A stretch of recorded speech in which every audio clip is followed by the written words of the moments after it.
What's up, everyone? Welcome back to another episode of Kevin Pro Leagues TV.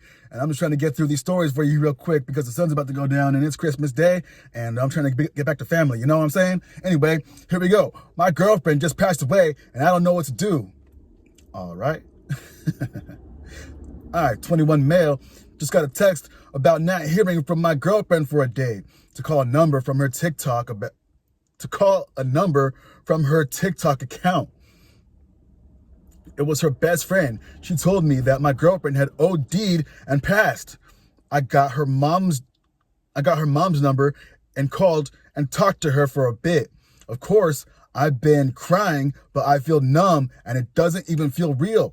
I just talked to her at 2 p.m. on Saturday. It happened that night with a friend. I told her she shouldn't be hanging around. I told her I wasn't going to tell her outright she didn't need to be hanging out with her because I didn't want to be controlling, because I've been called that in the past, so I'm trying to work on it. Okay. We'll get to that point in a second. Hold on.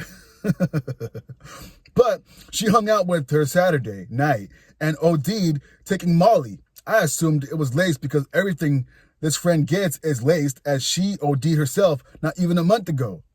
Oh, man. Let's go back to the controlling part. Could you have gotten gaslit into thinking that you were controlling and you were just trying to set healthy boundaries? There's a question there. Anyway, continuing on. I'm so broken up and I've got all my friends with me helping me through it, but I really don't know what to do. She was 19 and had her whole life ahead of her.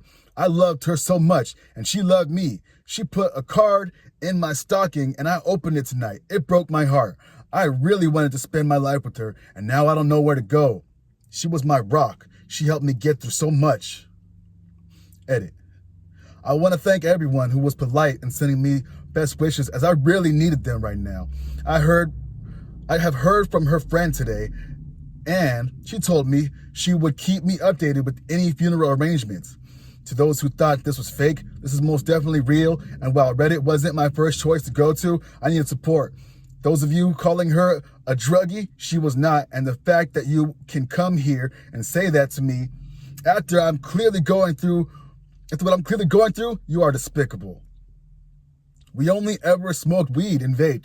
She would stay with me days at a time, and she was always with me. I know for a fact she didn't do anything hard.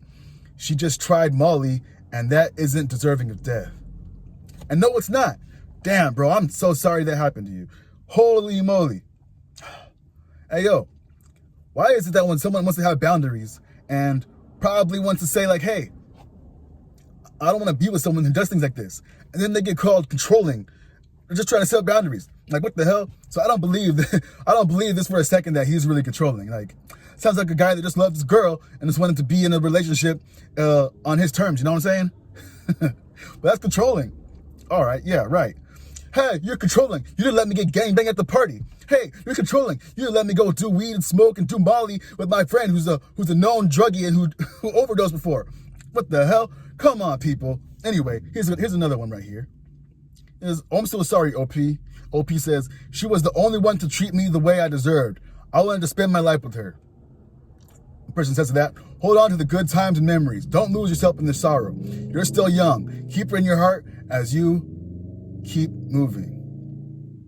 Another person says, hey, OP, I lost my wife for 20 years suddenly and want you to know that grief is a mother effer. It will hit you in ways you don't expect at times. You don't expect and will have you thinking and feeling weird things at times. And it's important for you to know it's entirely normal and okay, and it is common to feel hurt and lost and angry at her and angry at yourself and others and empty and weirdly horny at some point and then guilty for feeling that way and a whole flood of other things. And then you will start to work on building a new life and you will feel guilty for doing so and want to not move forward and then also resent not moving forward and much more. It's a whole thing. As long as you aren't self-harming or harming others, then the way you work through grief is personal and unique to you. And there's nothing wrong with that.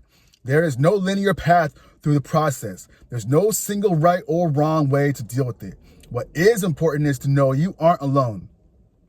You have friends and family and access to support groups in person and online.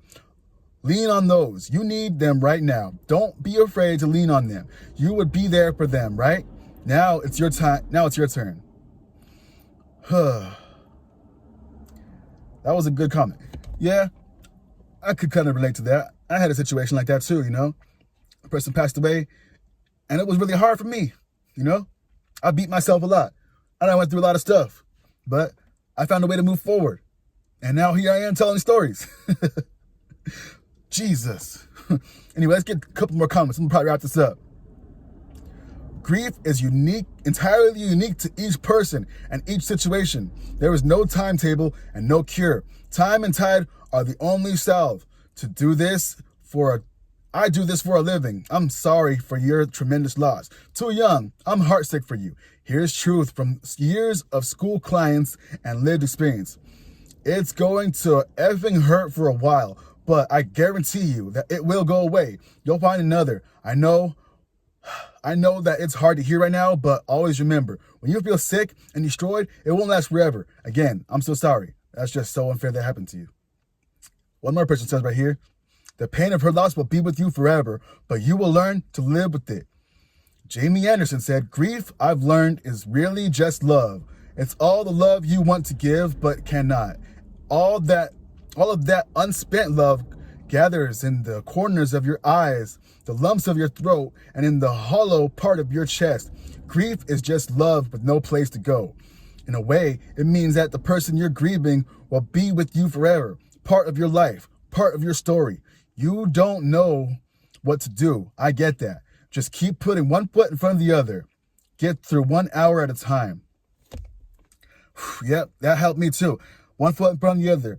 Take it a day at a time. Like some days will be better than the others, but some days will be worse than the others, But you can't let the bad times hold you back. You have to keep moving forward and improving on yourself and working on yourself. Find your purpose, something that you have passion for, and then keep going and working on that, Dedicate your life to living for her memory, As long as you live and you have those memories in your heart, then she's still alive inside your mind. No one else needs to know. No one else needs to feel what you're feeling. But as long as you feel through what you're feeling and you work through it, you'll be so much stronger for it. Anyway, this has been a pretty nice story. You guys want one more comment? Shit. Okay, one more comment.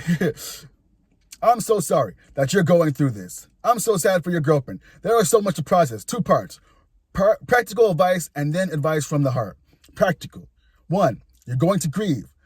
Different people grieve in different ways. 2, there is no right or wrong way, but definitely be mindful of coping mechanisms that ease the pain a bit, but that will negatively affect your well-being. 3, talking to someone like a therapist or a pastor so you feel supported in finding healthy steps. 4, most importantly, remember that the process of grieving and healing takes time. It isn't linear, and that means you'll have days where you feel fine and suddenly a day where the pain feels fresh again. That's normal. Let yourself cry. Talk about it. Be gentle with and patient with yourself like you would after having surgery or something. Some wisdom. When I was 19, a long time ago, my heart was shattered by something unexpected. I lost that feeling of being invincible that most young people have. But anyway, a much older friend gave me a piece of advice that I still remember, and I will share it with you. When you find someone deserving of your entire heart, no matter who they are or what love you share, promise me that you will always keep a tiny piece of your heart all for yourself. Promise me that too, OP, that yes, this will be a part of you, but that it won't define who you are or how happy you allow yourself to be. It is a slow process, but you will come out the other side and just keep yourself in one piece. So you recognize yourself when you do. And I think I'll end it there. Boy, that was a mouthful. But yo, I hope none of y'all are going through this. And if you have, you could probably relate. Yo, let me know down below. Is this guy cooked or what? I think you can find a way through. Anyway, this has been another episode of Kevin Prolix TV. Like, comment, subscribe, and share. And I'll catch you on the next one. Peace.